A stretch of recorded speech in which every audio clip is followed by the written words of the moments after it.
might have to give that a try myself. Okay, so let's get into it. Playing some Friendsim tonight. And this time we're up to Volume 3 of Ladies Grey and Lucy White. Putting one foot in front of the other, you continue on through this strange alien world. Just when you think stuff is beginning to make sense, it all slips through your fingers and becomes even stranger and more alien. There does, however, seem to be one thing that remains constant through all planets and walks of life. That thing is friendship. You are on the prowl for more. Yeah, we are. It would have perhaps been wise to stay with one of your wonderful new friends until you are fully healed. But as Martha Stewart said, visitors like fish begin to smell after 3 days. You're almost positive Martha Stewart said that. Nevertheless, you soldier on in your endless quest for companionship. Where will your travels take you next? Maybe Martha Stewart said that before she got out of prison. You think? Okay, let's start with Skyla and see what we got. Yeah, streaming is hard to manage with only one screen. Like, I have two, and I'm still like, this isn't enough screens. I need like 4 or 5. As dawn approaches, you find yourself heading out of the big city and into the rustic outskirts. Ooh, I like this music. Man, the sun sure is bright on this planet. It's rising over the crest of the distant hills, a huge fiery ball. The later it gets, the bigger and bigger it grows, way bigger than you've ever seen the sun on Earth. What's that smell? Could it be your flesh beginning to sizzle? Fantastic, you love the country. This is basically what Texas is like. No wonder the nightlife seems so active on Alternia. They're all nocturnal to avoid brutal daily roasting. You reach into your pocket for your cool new shades, but you appear to have left them at your friend's house. Fuck. You gotta get yourself together. The recent physical trauma and extensive blood loss has you a little fuzzy. You weren't built for this wilderness survival shit. You're starting to wish you'd just stolen a fucking Lamborghini or something instead of a spaceship. This seriously isn't looking good. The city is too far away for you to turn back, so you have no choice but to keep walking. Maybe you can just find a cave or a hole in the ground. Maybe you can just cover yourself with grass. You wish that someone had mentioned the Death Sun in between offering you alien meat products and calling you their muse. Off to your left in the distance you catch sight of what might be the shimmer of sunlight on glass. A window? A solar panel? You could seriously clean up with renewable energy on this planet.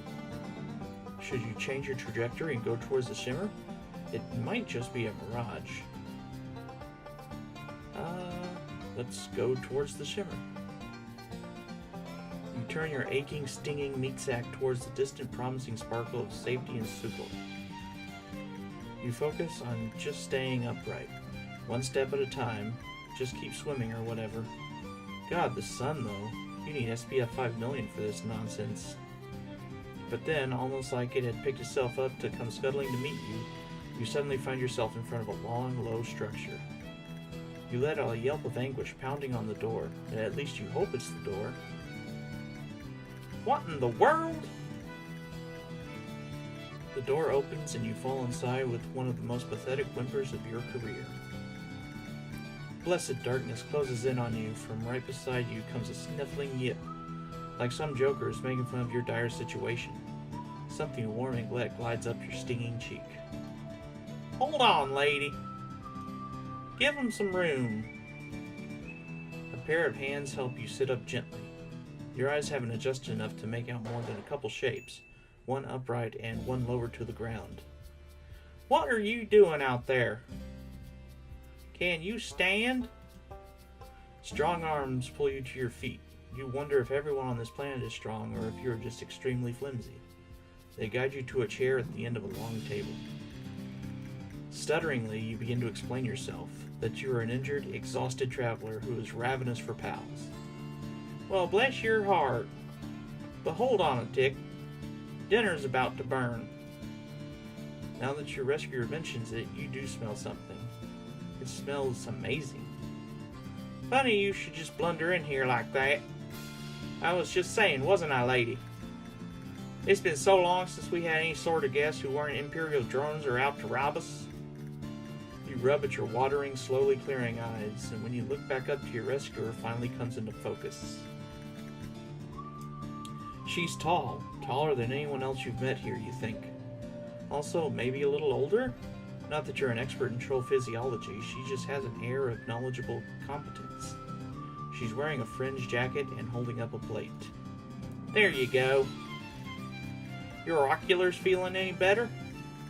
By the by, my name's Skyla. Pleasure to meet you. And this here's Lady. Aw, she's cute. She looks down, and at first you think she means the table, but you look under the table at the giant monster dog looking up at you. You jolt so hard you almost fly backwards out of your goddamn chair. Whoa there! No need for theatrics. It looks a little like one of those lassie dogs with the pointed noses, except enormous and pure white. It barks practically shake the whole house. Hey there, lady. No need to be rude. They've clearly had one hell of a time and they don't look dangerous. Just really peculiar. Besides, if they try anything, you and me can take them. Skyla puts her hands on her hips, staring you down with thunderous yellow eyes. Right? No funny business, you hear? You swallow and nod, trying to look unthreatening and obliging. Ready for anything. For instance, friendship. You are so ready for that. Skyla sets down the plate she's holding. Here, have a grub cake. There's plenty. That sounds gross as hell, but what's sitting on the plate looks and smells exactly like a normal pancake, golden brown and crispy at the edges. There's boiled tree blood too, if you like. Also churned dairy product. She puts down a carafe of syrup and a dish of butter. Man, everything here really has weird names. Skyla pours out a cup of some very familiar smelling liquid.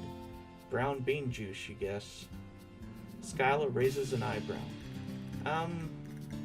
No. That's just coffee. She sits down next to you. You're lucky you were only out in the light at dawn. Nobody wants to be out in direct Alternian sunlight besides jade bloods. And no offense, but you certainly ain't any jade blood I've ever seen. At first I thought you was some sort of mutated lucis because you don't have horns and you was grunting and yipping up a storm back there. But you're an alien, right? Don't worry. I won't call the drones. I'd best get used to being around aliens anyway. Seeing as how I'm gonna be seeing a whole mess of y'all come next week.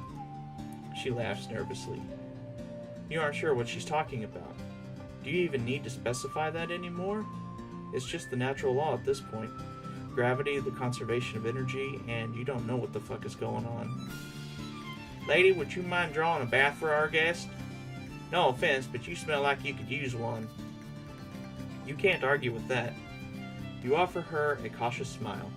God, she seems so nice and caring, but you've been burned before, and cut, and generally kicked around by fate. It's a tough world out there, but you want to trust Skyla. Lady takes a bucket in her muzzle and runs out into the yard, getting up on her hind legs and batting at the door latch to open it. It's adorable. The sun is high enough now that the whole landscape outside is washed in white. Oh God, the dog! Ah, it's sweet of you to worry. Lucy are fine going inside and outside for a little while in the daylight. Their coat reflects light or something to that effect. I don't really know how it works. I ain't exactly known for my scientific acumen. You tell her that she seems pretty smart from where you're standing. As cynical as you're becoming, you just can't help trying to be her friend. She's so nice and, wow, really pretty. Not that that's a requirement for friendship, but your retinas would have to be way more scalded than they are not to notice that. That's nice of you to say. But it wouldn't really matter if I was a bona fide genius. Someone of my caste could never hope to rise up in the ranks. Best I can hope for is hauling crates on some cargo vessel. Ranks? Cargo vessel? You swallow your bite of grub cake, ready to ask her if she's thinking about joining the military, but just then a swell of noise erupts from outside the house. Shouts, crashes, and ladies' frantic barks. Skyla gasps and launches herself out of the chair, knocking over the carafe of syrup. It oozes across the tabletop in a sticky wave. Oh no! Not now! What the hell is going on? Bandits! A damn Lucis thieves! You don't get the chance to ask anything else before Skyla careens towards the door, throwing up an arm as blazing white light pours in. Oh god, she's going to go outside and burn up. She isn't thinking straight. You've got to do something. What should we do?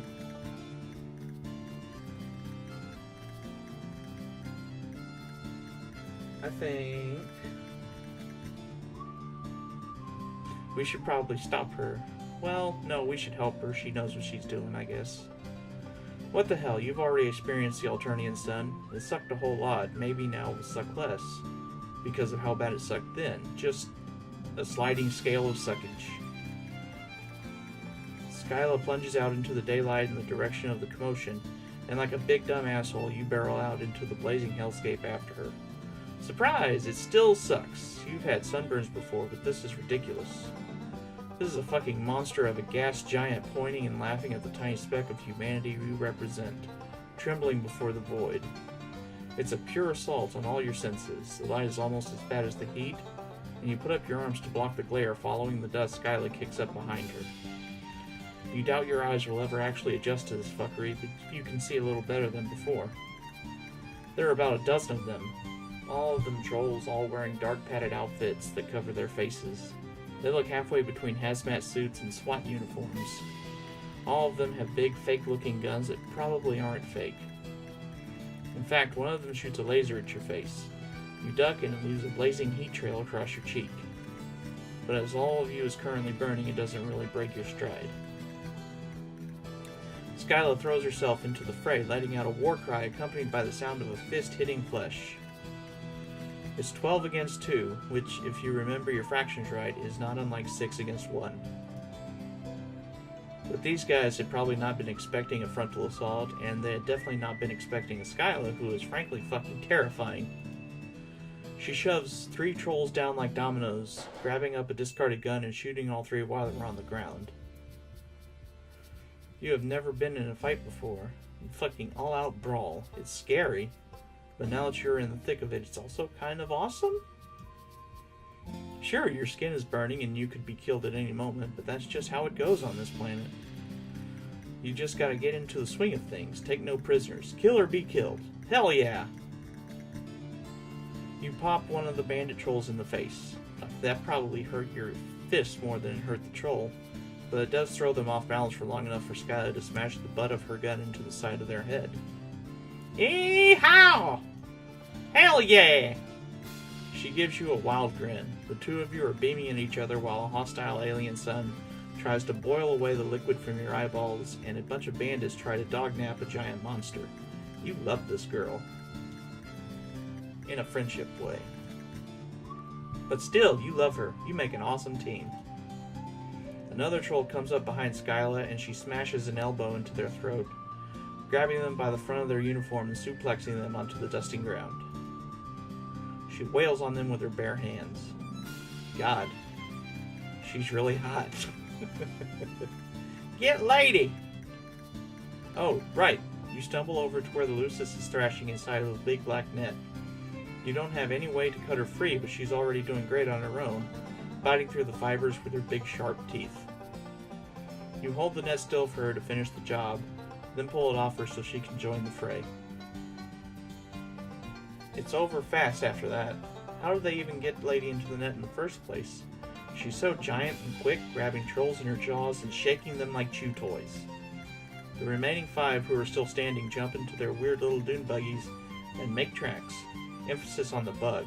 They look like scuttling little beetles. Skyla chases after them for a few hundred yards, throwing the gun after them and shouting obscenities. And stay away, you hear? Tell the rest of them why you don't ever fuck with a Rusty's Ranch. She stands silhouetted against the blazing sun, the dust trails vanishing into the distance. You are awash in heady victory, giggling like a lunatic before the adrenaline kind of drains out of you all at once. You are violently reminded of your fucked up ribs and recent blood loss. The Alternian sun beats down and your arms are already covered in raised patches of red skin. This is a sunburn turned up to 11. Whoa there, are you okay? Skyla is swaying too. A spray of olive green blood covers your cheek. At least the rainbow blood on this planet means you can be sure it isn't hers. But she still looks rough, kind of how you feel. Lady! Come here, girl! Wow, you're just gonna sit down. Maybe just take a little break.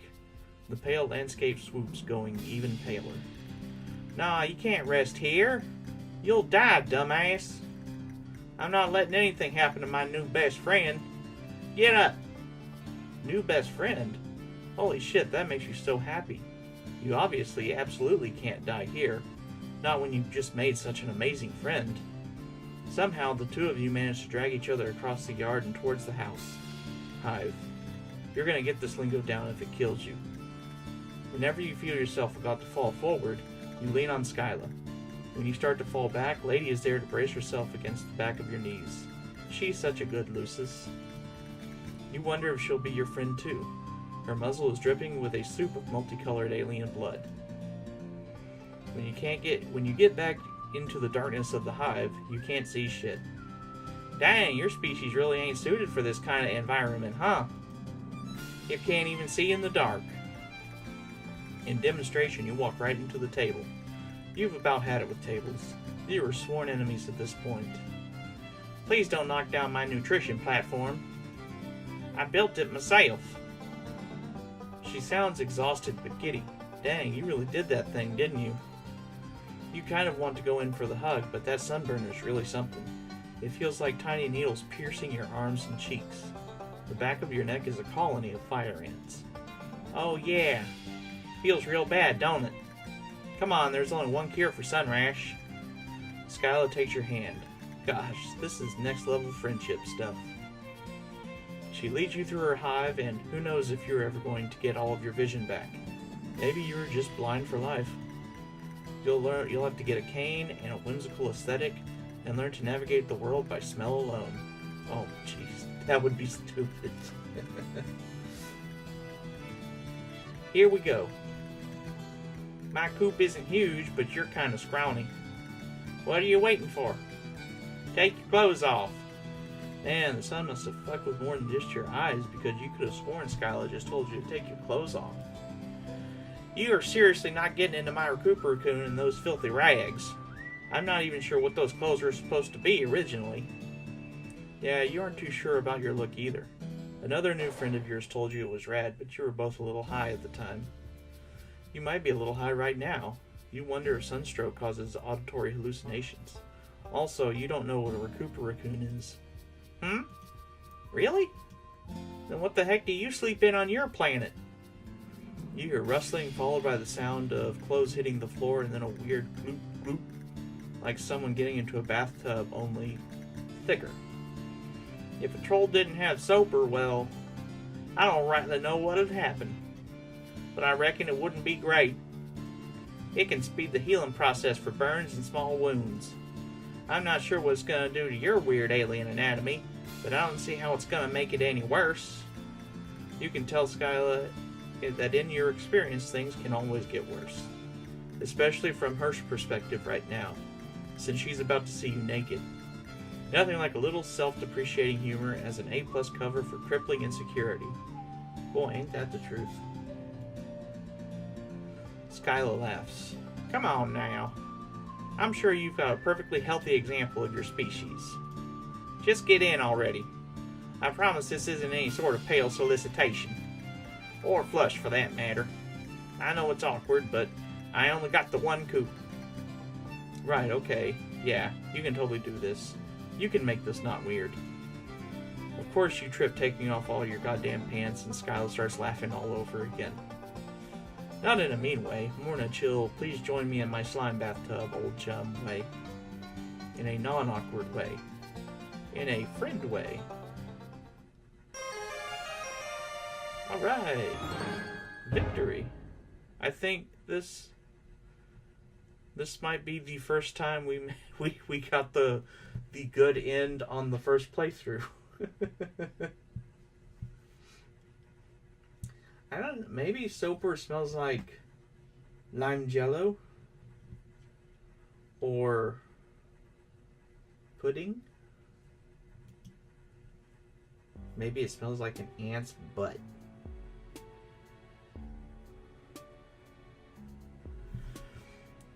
Alright, let's see if we can... We only had the one choice on that, didn't we? I think I have an idea of what the bad end might be. Honestly, you could probably see this one coming. Oh no, we had two choices. Okay, well let's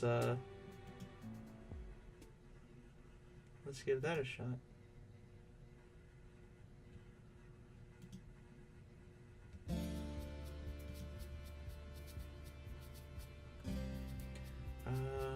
Try and stop her. Skyla is bigger than you, and she has the strength of both desperation and a superior genome, so you don't feel great about your chances. But you have to try. Skyla is too upset to be careful. You have to stop her from hurting herself. You stumbled into her house all gross and pathetic and alien. She didn't turn you away. She gave you pancakes, for Christ's sake. Grub cakes, whatever. And it isn't just the sun. From the number of voices, there's got to be 20 people out there. She doesn't stand a chance. You run up behind her and hook your arms under hers, hauling her back by the armpits. She struggles, jabbing her elbow into your aching ribs. Let me go! You don't understand. They'll take her. Lady! You hold grimly on, going limp and using gravity and your own dead weight to pull her down to the floor. Through wheezing breaths, you tell her she can't go out there. Didn't she just tell you you'd never survived if it had been later than dawn? You probably aren't making much sense, but you kept up a stream of worthless bullshit until something catches. Would your Lucis really want this for you, Skyla? Would Lady really want you to sacrifice yourself for her?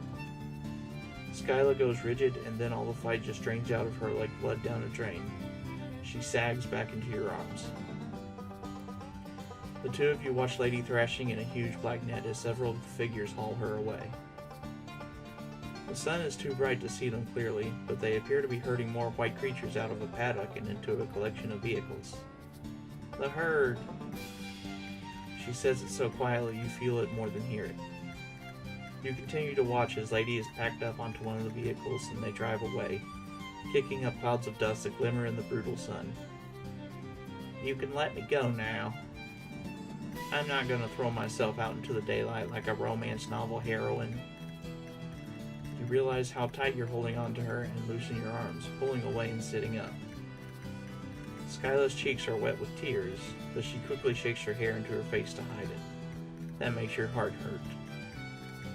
You want to tell her that everything is going to be okay, but you make it a point not to lie to your friends. You have absolutely no idea how it's going to be. And before you can say anything at all, she gets up and disappears through a door and further into the house. I guess we will give her some space. You decide to mind your own business.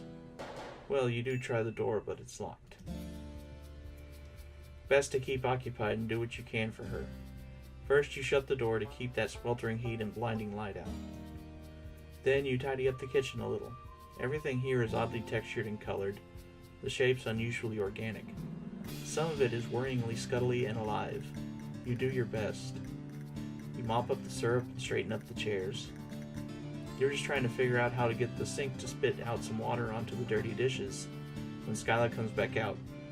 Her eyes are dry and her hair is combed back out of her face. Don't you worry about that. You're gonna break something. She plays with one of her beaded bracelets with nervous little fidgets of her fingers. I could never have taken those fellas by myself, especially not in broad daylight. I want to thank you for stepping in and stopping me. I was overwrought. You nod, accepting her thanks. She doesn't seem overwrought anymore, just numb. Wow, this is actually a legitimately terrible situation. Not even in a dumb, zany way like all the other horseshit that's happened to you recently. You wonder who these guys even were. Lucis thieves. They've come before, but always at night and never in such large numbers. So Lady and me could always take 'em. I never expected anything like this. For them to come out in force like this in the middle of the day? She sits down at the table, putting her elbow in a patch of syrup you missed. You offer her the dishcloth and notice several little discolored patches on her arm. It looks like she got burned just from having her arm out the door for like a minute and a half. You're really glad you didn't let her go out there. You've endured a lot of heinous shit on your short span on this planet. Injuries, and lots of added insults to those injuries. But the time you spend with Skyla waiting for the sun to go down is some of the worst and most helpless. You don't know what to say to help her. You aren't actually her friend. You aren't even the same species. The Troll-Lucis relationship is a little confusing, but they seem to be some combination of caretaker and pet, more symbiotic than parent and child. Finally, it gets late enough to venture outside, and you follow Skyla out to the empty paddock. There's nothing out there but a broken fence and trampled ground. Lots of kids lose their Lucy. It's just a part of life. I would have been heading into the ordeals next sweep anyway. I would never have seen her again. But at least I would have gotten the chance to say goodbye, you know? It's kind of a bummer how resigned everyone on this planet seems to terrible things happening. Then again, you guess that's just sort of true on your planet too. Existence. It's just a goddamn mess. You try to give her the most understanding look you can. Just a really good and supportive friend face. You're killing it. But Skyla isn't paying attention to your glowing facade. She's reaching into her jacket and pulling out her phone. What the hell? My palm husk is blowing up. Oh God. Skyla drops her phone in the dirt and claps a hand over her mouth. Her eyes sparkle with tears. You pick it up. It's kind of squishy and squirms in your hand a little, which you don't love. You also don't love what's on the screen. It's a troll in a mask holding a gun on Lady, who is still in that net baring her teeth. The gun looks fake, kind of like a Nerf gun. You bet it's not a Nerf gun. The photo is accompanied by more of that spiky text that you can't read. Hey, how can you not understand the Alternian spoken language? How can you understand the Alternian spoken language but not the written? You decide not to think about it too hard. Waste of time. They sent a ransom demand. They say that if I can't pay, they'll sell her. Troll Lucy are valued for their strength all over the galaxy. The heiress knows about the black market, but she doesn't do anything about it. She just takes a cut. You ask her how much the ransom demand is for, as if you have a penny to your name. She tells you a number that sounds stupidly large, even without knowing the exchange rate to Earth money. They're just mocking me. They know a bronze blood can't afford this. They just want to force me to fail her one more time. Her voice breaks on a sob. You reach over and put your hand on her arm. She looks at you with big watery eyes and you brace for her to fall into your arms sobbing. You're actually kind of hoping for it.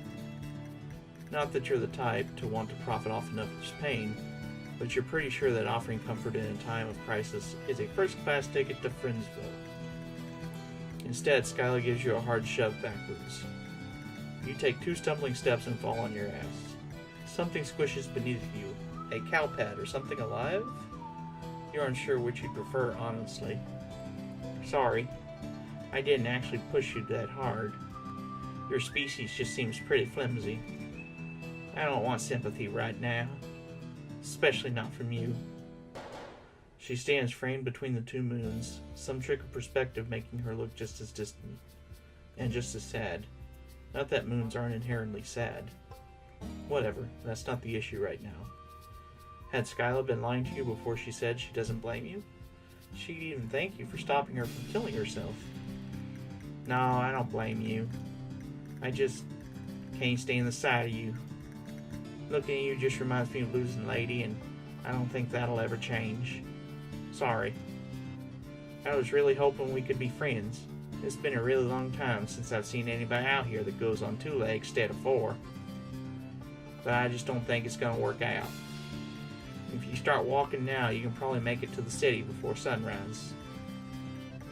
Or there's a jade blood colony nearby if you want to inflict your personal brand of assistance on them. Bye. You leave with your proverbial tail between your legs, and the last glimpse you get of Skyla, she's standing next to the empty paddock staring at the ground.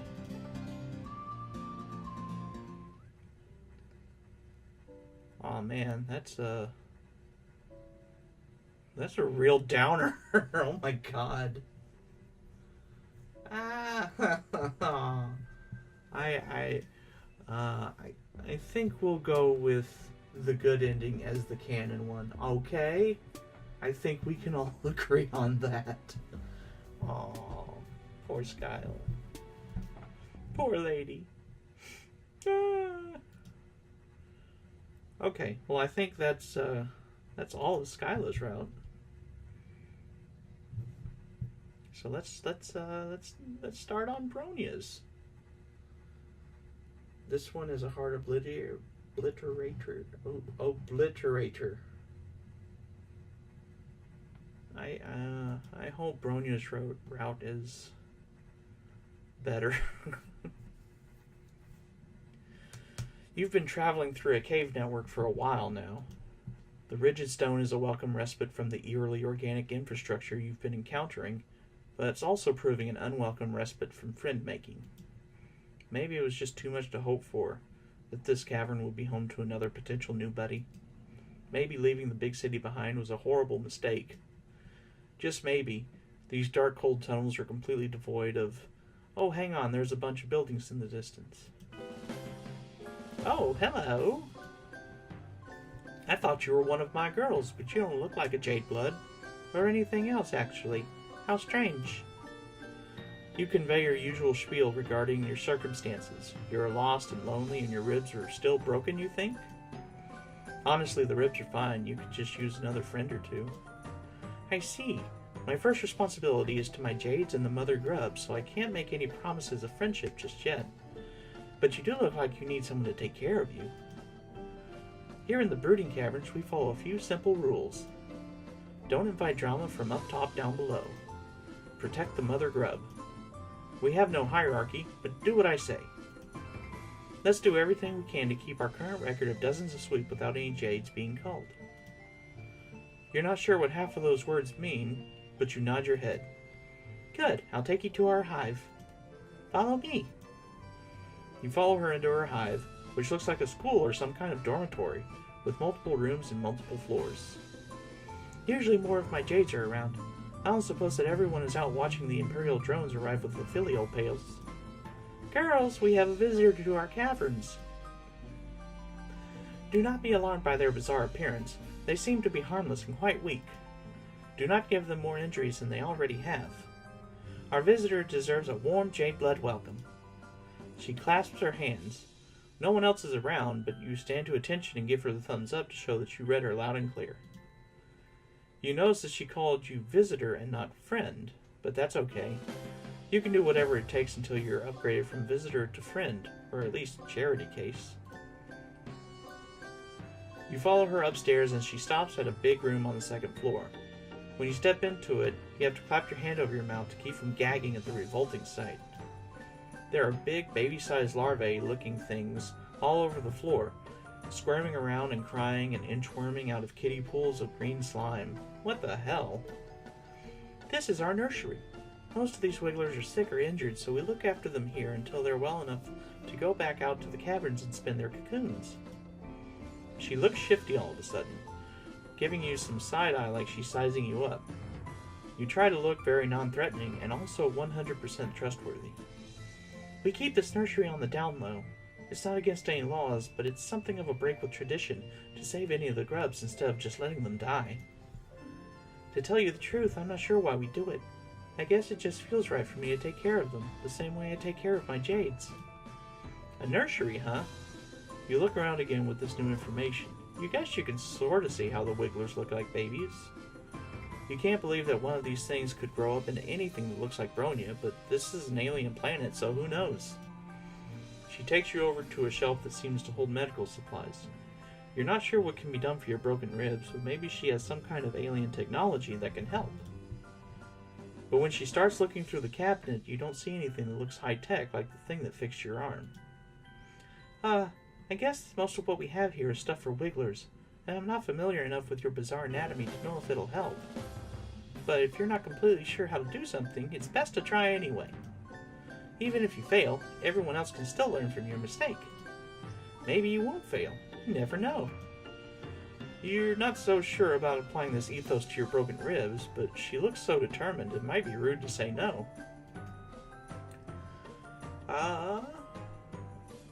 Go for it. My ribs are already broken. I mean, yeah, they are. Okay, come here. Lift up your shirt so I can get to your injured bellow sack enclosures. Yes, like that. Turn the part that's all bloody and horrifying towards me. She has something that looks like some kind of ointment? It's a shade of bright green similar to the slime bed you see around the nursery, and it also seems to be glowing. It seems like there's nothing wrong about applying it to your skin. But despite your optimism, the second Bronya rubs some of it on your broken skin, you feel a searing hot pain like you just got doused with poison. You flinch back instinctively. Your momentum carries you too far, and as you step back, you trip on something behind your feet. You cartwheel your arms, but it's no use. You're going down, you're yelling timber. Oh, jeez. This script. You feel something soft and squishy break your fall, and you hear a terrible squelchy noise and some kind of animal squeal. You have fallen right onto one of the wigglers. You roll off of it, but there's no use. It's squished flat, and you're covered in olive fluid that you think might be its blood. You look up to see Bronya's horrified face, and know that there is no hope for friendship in those vengeful eyes. You might want to run, before I throw you out this window and break the rest of your bones. Oh dear. Alternia's deadliest ass. I mean... yeah? Oh. I mean, I would rather get all the bad endings out of the way first. That way we can end on a good note tonight. That would be great. Okay. Oh, well, if you're sure. I'm worried about you, though. You seem like you need help, and I wish I could help you more. If I can't take care of someone, I'm not sure how we can ever truly be friends. You try to cheer her up, pointing out that friendship is a two-way street after all. She doesn't have to concern herself with your mutilated frame. How else can you help her instead? Well, sure, there are things around here that I could use some assistance with. However, don't take this the wrong way. But we've only just met. I don't know that I can trust you to be as responsible as I am. It's not easy to be the one in charge. You have to be conscientious, considerate, and competent at all times. You try to think of times in your life where you've been conscientious, considerate, or competent. You're drawing a bit of a blank, but hey, new planet, new you. You are sure that you have what it takes. I guess if you want to prove that you can be responsible, I can let you help me out today. It's a good time for a visit to the mother grub. You're careful to step around all these little guys on the floor as you head out of the nursery. She takes you back outside, and these caverns are even bigger than you first realized. They're also dark and cold and gloomy. You can't see anywhere that might lead up to the planet's surface. Does she really just live down here all the time? To make some conversation during this cold hike in a damp cave, you mention that living underground like this seems kind of depressing. You realize too late that this wasn't very tactful, but she doesn't get angry at your conversational gambit of insulting her home. Oh no, it's very peaceful down here. Well, in comparison to anywhere else. I quite enjoy it. The brooding caverns are a place for life and birth, not death. That's pretty uncommon on Alternia. You're still not sure what she means by brooding caverns, but you guess it has something to do with the wigglers in her nursery. And before you can ask, you reach the top of a ridge and get a new, wider view of the rest of this cavern. It's enormous, probably the size of a small city. All over the cave floor you see more wrigglers crawling everywhere. Cocoons line the cave walls and the larger stalactites, with some young trolls crawling out of them. Walking, flying, and crawling among the wigglers and young trolls are a variety of white monsters of all kinds of shape and sizes. In the center of the cavern there is... you don't know how to describe it. It looks kind of like a huge many-legged queen bug of some kind, with a goat-shaped skull and horns coming out of her head.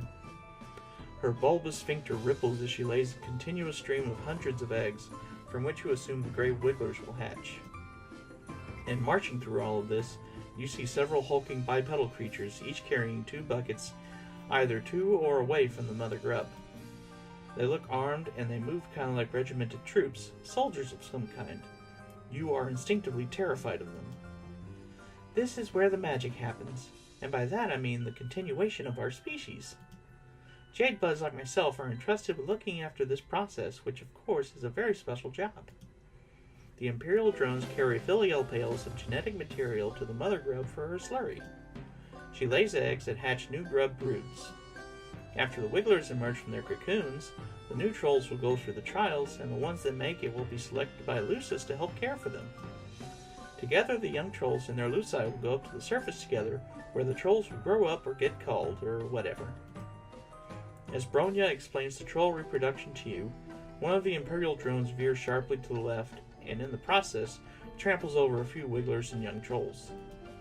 The drone continues on, but several of the Luci cry out, crowding around their dead or injured charges. One of them, a gigantic beast that resembles a bison, bellows and rears up on its hind legs, hitting one of the other Luci with its front hoof. Oh geez, not again.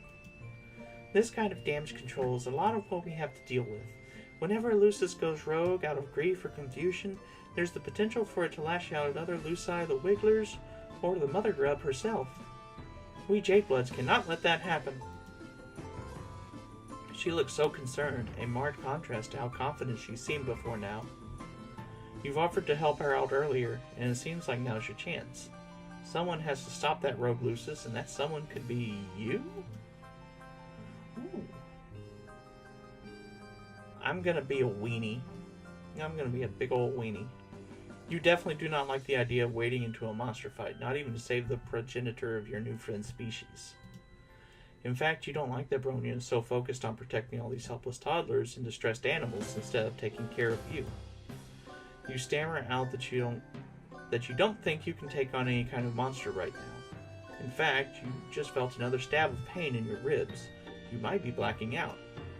Bronya's concerned face turns in your direction as you start to swoon. She catches you before you hit the ground and your heart flutters. You look up at her serious face, and she looks like such a mom, but also such a friend. Like some sort of combination of these two concepts. Yikes, you don't look so good. I can't leave you alone, not when you're in such bad shape. Maybe I could carry you on my back while I try to stop the rampaging Lucis?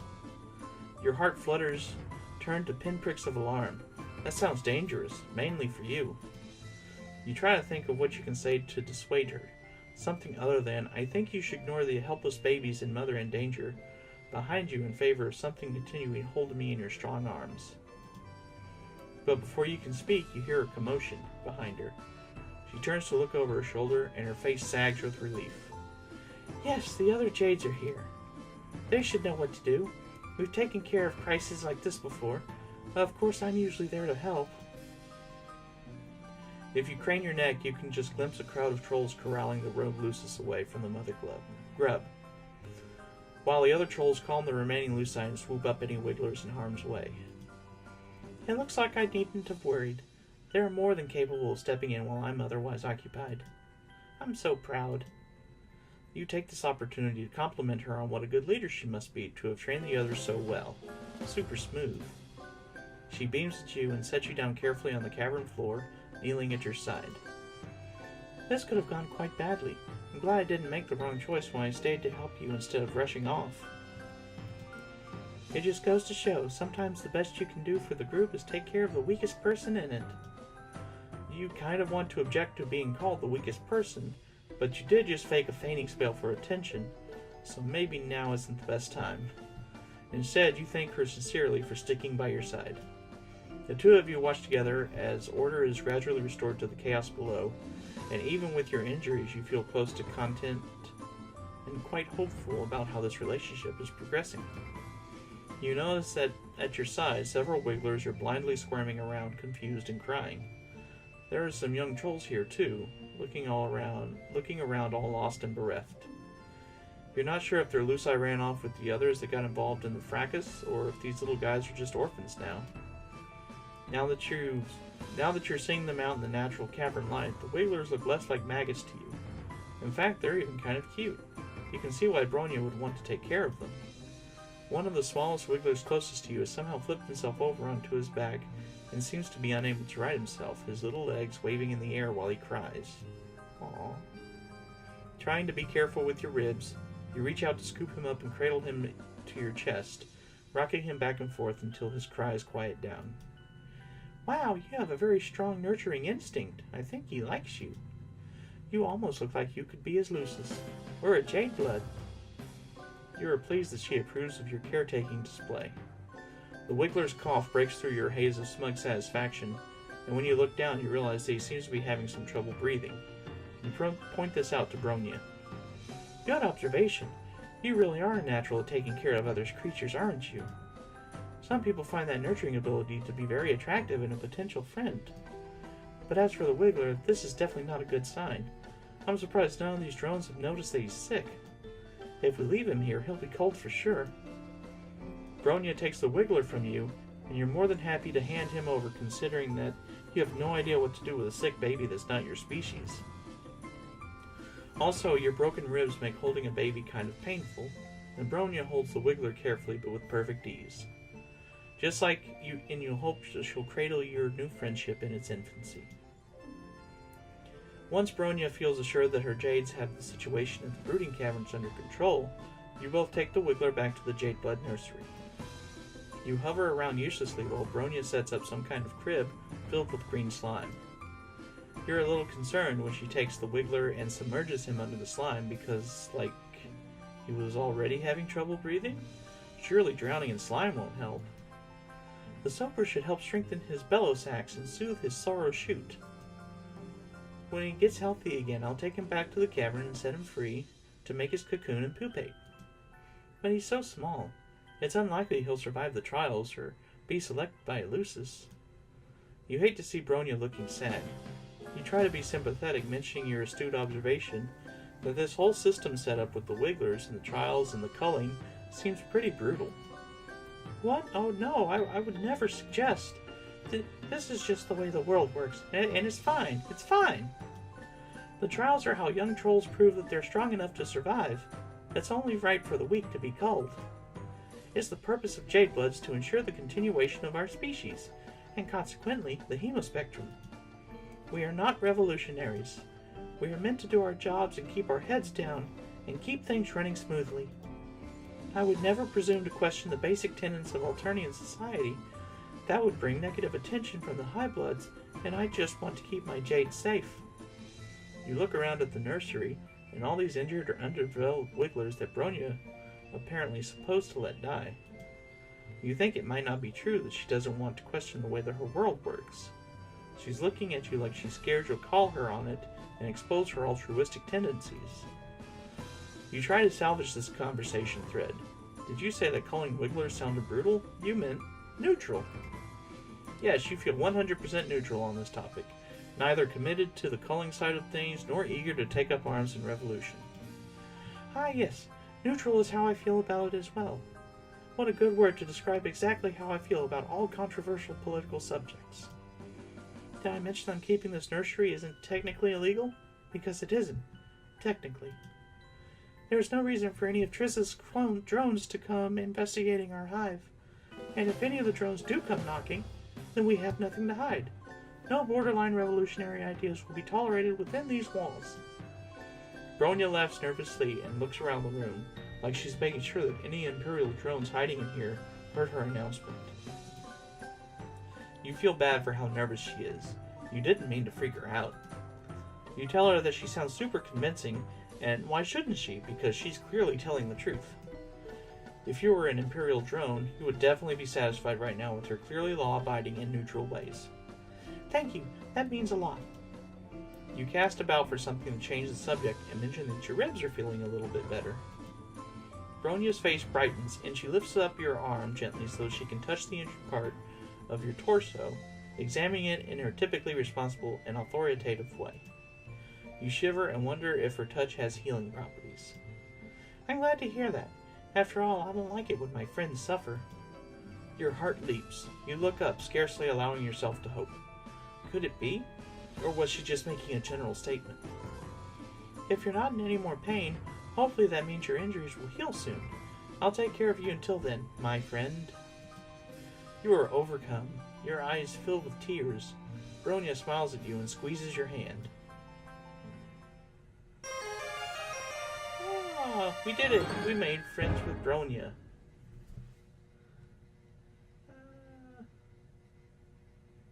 I like it. Yeah, wigglers are cuter than human babies. For sure. Oh no, this means we still have one more ending to get. I hope it's a good one. Noted centrist, Bronya.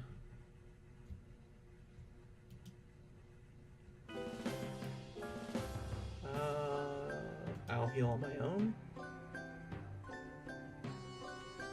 Fight the monster. We will fight the monster.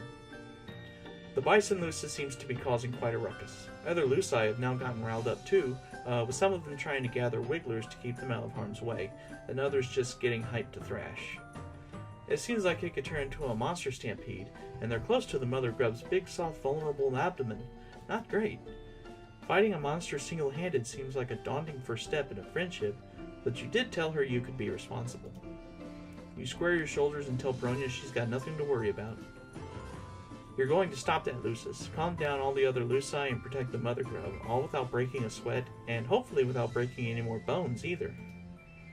Whoa there! I was going to suggest that after a while you stay here. You seem kind of weak and fragile, even apart from your injuries, I mean. I don't want you to get hurt or worse, and I'm not sure I trust anyone other than myself to take the lead on this. That wasn't quite the reaction you were hoping for. Normally you would be all about sitting back and letting her protect you because, well, protective and responsible is a good look on her. But desperate times call for desperate measures, and you don't know how else you're going to prove yourself worthy to be her friend. You do your best to project an air of confidence, or at least competence. You assure her that this is no sweat for you. You take down raging bison back on your home planet all the time. You're known for it, actually. Well, if you say this isn't your first ungulate roping gallop exhibition, I'll believe you. I'll hang back and let you give it a shot. But if it gets too overwhelming in there, I'm right here. Caring for the mother grub is my responsibility as a Jadeblood. I'd never abandon a friend to deal with a mess on their own. If we end up being friends, that is. Oh, hell yes. Now you have reason to hope. Ooh, big bison. You approach the rampaging bison with caution. Do all bison have horns like that? Maybe they do. You're no bison expert. But you're pretty sure they don't have teeth that nasty. Bison on Earth mostly eat grass, don't they? This guy doesn't look like a herbivore. At first you try to calm the Lucis down by talking to it, but your soothing words have no effect. In fact, you might have just made it even angrier by suggesting that it pause and take some deep breaths in reaction to its trampled charge. You're not even sure it can understand human speech, come to think of it.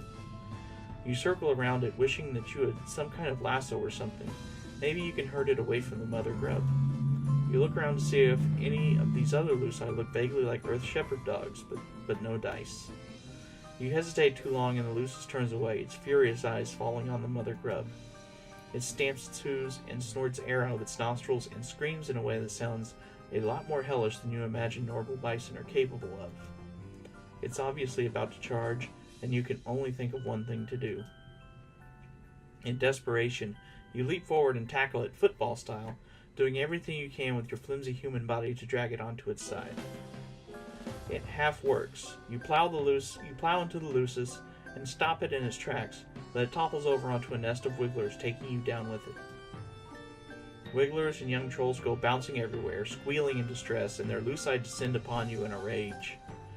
Everything is chaos for a while. You're trapped beneath the bison Lucis, which is very worrying for all your body parts, and you think you might feel something important rupturing inside you. But hey, on the bright side, this crushing mass is protecting you from all the other pissed off Lucii trying to attack you.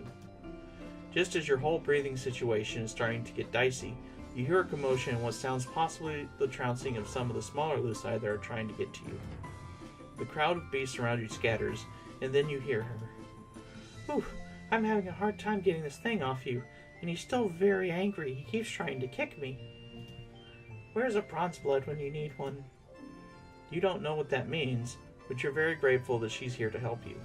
You try to communicate this, but it comes out garbled from all the blood in your mouth. Maybe don't try to speak, or move, or help. You experience a sinking feeling that could be related to your diminishing odds of impressing Bronya and becoming her friend, or it could be the compression of all your internal organs. Either way, it's tough to feel optimistic right now. But before you can give in to complete despair, you hear other voices. Your view is blocked by the mass of bison flesh on top of you, but could it be? Are these other people here to save you? Finally, I was wondering where you all had gotten off to. Let's all work together, girls. You two grab his horns and keep his head still and keep it from biting anyone. The rest of you, come around with me to its backside so we can push it without getting kicked. You hear some grunting and muttering, and the bison starts making noises to sound more confused and less furious. The pressure and pain on your chest briefly spike in intensity as the thing's weight shifts, and then they must succeed in dragging it off of you because suddenly you can breathe again. But the crisis is not yet over. While you're still testing the use of your lungs and blinking up at the cavern ceiling, you hear a new cacophony of enraged monster noises. Uh-oh, the other Lucii are still agitated. Get down there and try to calm them down. Protect the mother grub. You try to lift yourself to see what's going on, but putting any weight on your arms makes you feel like maybe all of your bones got turned into confetti. Painful, painful confetti. You feel strong hands propping you up gently, and now your head is on Bronya's lap. You try to focus more on how this is a nice place for your head to be, and less on the pain. This is not good. I don't know if my jades can reach the stampede in time, and the mother grub could get injured. Not to mention all those wigglers in danger. Oh no. You didn't think the situation could get any worse, but now you see that several of the Imperial drones that had been about to leave the cavern are turning back, drawn by all the noise and chaos. But maybe this could be a good thing? Maybe they can instill some order? Fuck, they're going to kill everyone! She scrambles to her feet, in the process letting your head whack down on the cave floor. Your vision swims, but you can still make out the drones firing indiscriminately at the Lucii, the grubs, the wigglers, and at the jade bloods. One laser beam skims the side of the mother grub's massive midsection, and her scream is so loud that the ceiling shakes and a few stalactites shake loose, falling on drones and Lucii and wigglers alike. It's a total catastrophe. A whole rainbow's worth of troll, wiggler, and Lucis blood is splattering the cavern walls. Bronya seems paralyzed by the chaos, looking from her jades to the mother grub to the imperiled wigglers, like she's not sure who to help first. I can't believe it. This is the worst disaster we've ever had down here. And all because I thought I could sit back and let someone else be responsible for once. If I were a less secure person, I would let this moment plant a seed of self-doubt in my mind about my ability to take care of others and do my job well. Or I could chalk it up to you being a really fucking stupid. You shrink under the weight of her glare. She's green in the face from how angry she is. You swallow and manage to spit out enough blood to ask a question that you already know is hopeless. Does this mean you can't be friends? Are you serious right now? I do not make friends with anyone who is recklessly endangers the trolls and wigglers under my care. Oh, jeez. That's,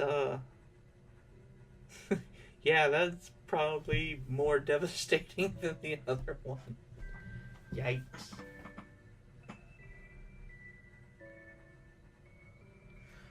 Oh man, that's oh, uh, let's lighten the mood a little bit.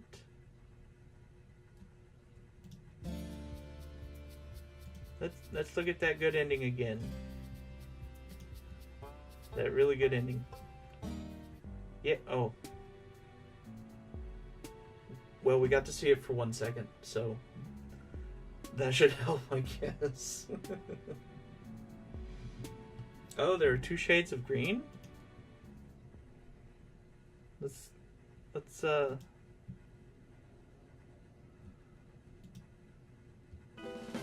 take a look at that.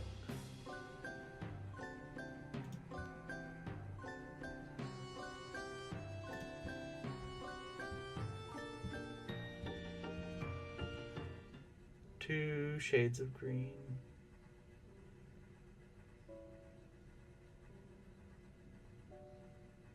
Isn't maybe one of them is supposed to be jade?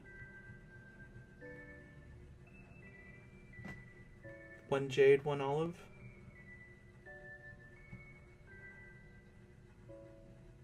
Perhaps.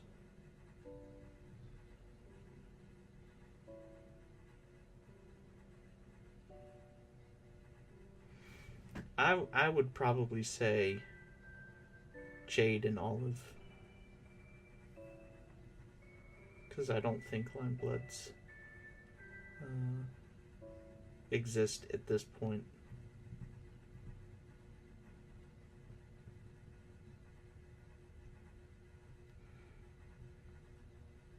Nice pick out though.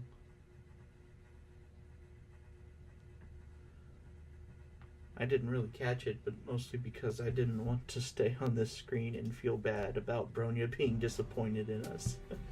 I can't think about that. That's not good.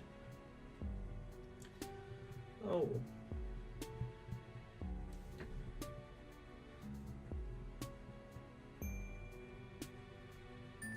Yeah, it might just be like the color that they picked to do that specific picture. I don't think there was like, we'll slip in a little bit of lime blood in here and that'll get them talking.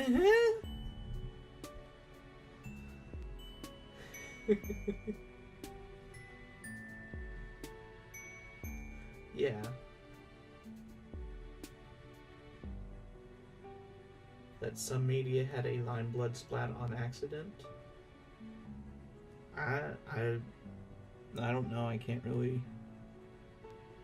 speak to anything like that because I have no idea. But it certainly looked like jade and olive to me, so that's where I'm gonna stand on it. Okay, that was a pretty good stream, I think. Those bad endings are real bummers, though. I don't like them at all. So we're just gonna go ahead and pretend that the good ones are the canon endings.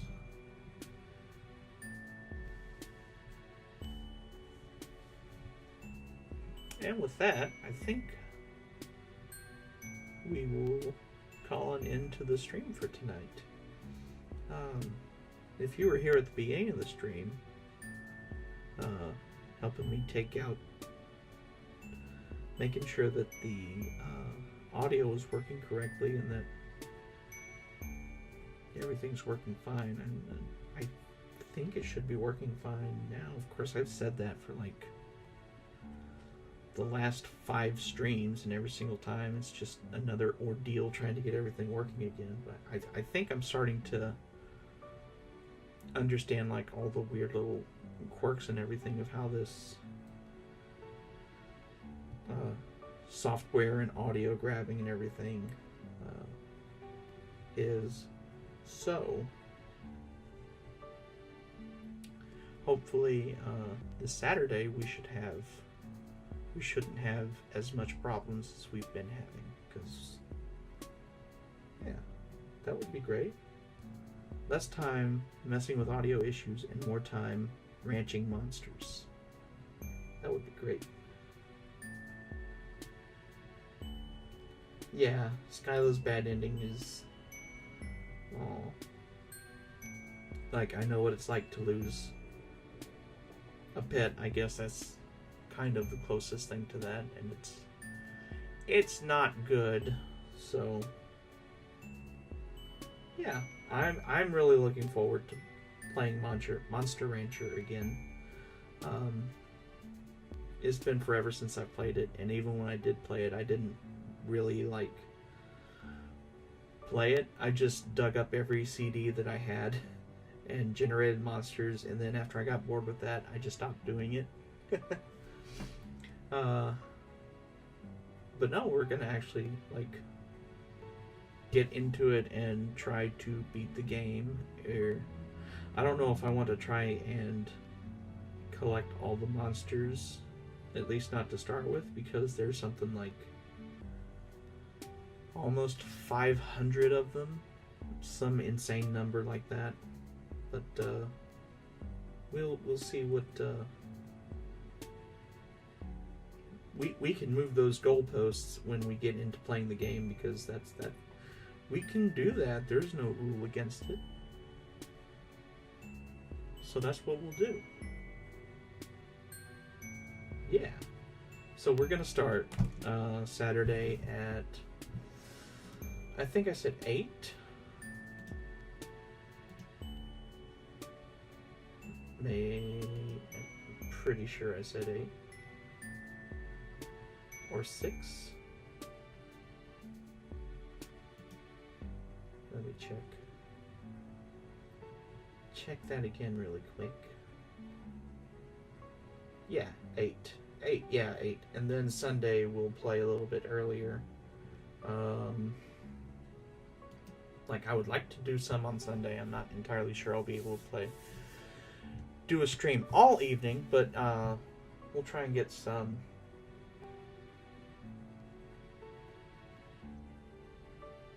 Yeah, Monster Rancher, I think Monster Rancher came out like, I mean, obviously it came out after Pokemon got really big. So it was a pretty easy game to miss, because it wasn't really even advertised all that much when it came out. Like, I never even saw the original Monster Rancher disc anywhere. Just the second one, and only the second one very rarely, so... Yeah, monsters do rule. I agree. Monsters rule the hardest. And Monster Rancher 2 is a really fun game. I lost a whole lot of hours to it. It's on the surface level, you can see how it's like, oh, it's just a rip-off of Pokemon. It doesn't look interesting at all. But the actual gameplay of it is incredibly different from Pokemon, and it's a whole lot of fun. So good. I'm super excited to play it. I think more people who are into the monster breeding game genre, if they're not already like on board with Monster Rancher, then they should be, because Monster Rancher was a really good game, and it can't really be made anymore, because it just kind of existed at the right time for like for like swapping out the disc, that being really special. And then you have like a lot of the sequels that were on, like the only sequel that did better on the original concept was Monster Rancher 3, because you could also do DVDs and not just CDs. But then you had like the sequels on Game Boy Advance that would generate monsters out of words, and that's not really as fun as exciting as, you know, using discs that you had laying around your house.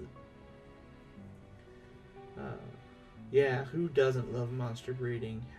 I don't think there's any like actual breeding in Monster Rancher. I know there's Monster Fusion, but it's done in a way that it's not like breeding. So, but yeah, come back on Saturday evening, and we will start our our first play of Monster Rancher. Yeah, nut indeed. Yeah, I'm really excited to play through Monster Rancher with you guys, because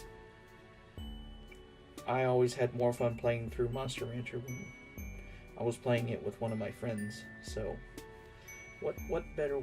And that's the reason why I got this PS1 instead of just like playing it on an emulator or something, because a lot of the fun and charm from Monster Rancher comes from generating monsters off the discs.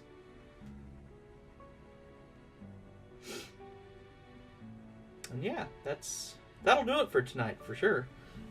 Thanks for stopping by, everyone. I really appreciate it. Really had a lot of fun with you. I hope you had fun too.